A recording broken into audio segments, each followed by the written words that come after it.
Bonjour à toutes et à tous et bienvenue à Tour des News de Crypto.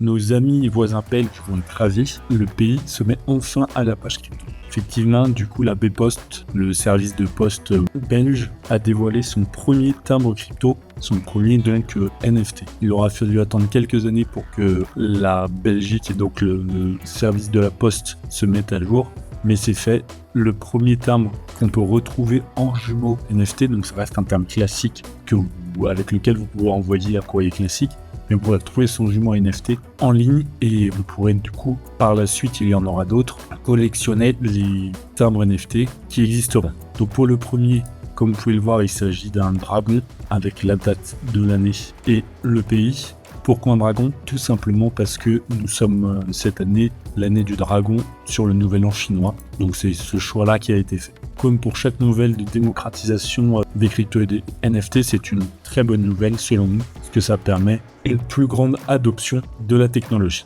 Parlons maintenant de nouvelles un peu moins bonnes. C'est la chute ce week-end et surtout ce vendredi des cryptos suite aux annonces du rapport NFP aux États-Unis. Donc, qu'est-ce que c'est le rapport NFP ? C'est un rapport sur les créations d'emplois dans le pays, donc aux États-Unis, et sur l'augmentation des salaires par rapport à l'inflation. Et il a été vachement plus bas que ce qui était prévu, ce qui a amené à une grosse panique sur les marchés et notamment sur les marchés crypto. Cette panique est venue impacter très fortement le Solana, comme on peut le voir sur ce graphique sur un mois. Ici, on a vendredi. C'est la plus grosse chute sur le dernier mois. Forcément, la même chose sur la dernière semaine. On voit très bien cette chute.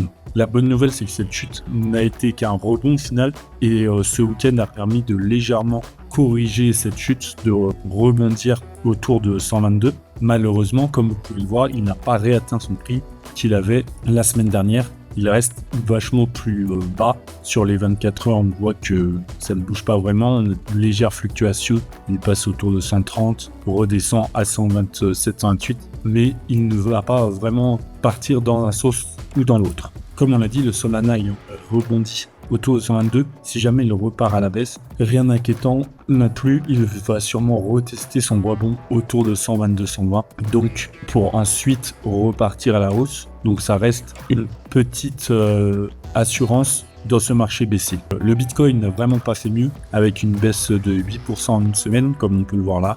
Donc exactement le même schéma que le Solana, quasiment le même schéma que le Solana, avec cette baisse vendredi lors de l'annonce dont on vous a parlé, puis ensuite une légère correction de la baisse, mais on reste sur des prix bien en deçà de la semaine dernière. Et si on regarde sur le mois dernier, c'est pareil, c'est malgré le léger rebond, le plus bas prix du mois dernier.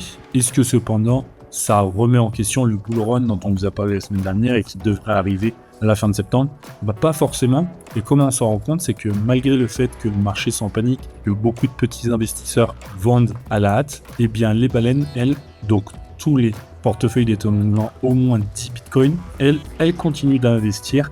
Elles ont augmenté leur solde d'environ 2,15 milliards de dollars. Donc ça montre bien que là où les petits investisseurs mal informés paniquent, les gros investisseurs, eux, informés et plus calmes, vont en profiter pour faire leur achat et profiter de cette chute pour acheter en bas avant la remontée. Donc ce qui prouve bien que selon beaucoup d'investisseurs et selon beaucoup de gros investisseurs, le bull run va arriver, ça va repartir à la hausse. Donc ne soyez pas inquiets, et même au contraire, c'est peut-être la bonne opportunité d'investir. En parlant d'opportunité d'investir, les meme games, donc le même token autour des JO de Paris dont on vous avait parlé, qui a été lancé pour les JO de Paris, va être lancé, comme vous pouvez le voir ici, sur les exchanges décentralisés dès demain.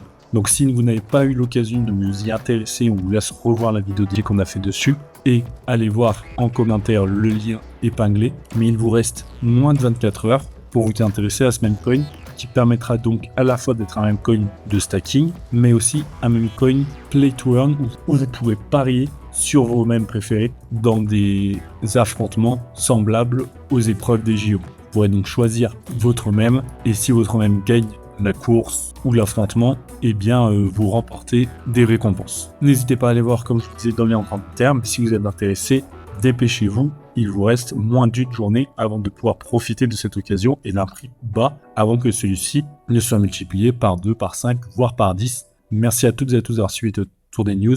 Abonnez-vous pour ne manquer aucune vidéo et à très vite pour la prochaine.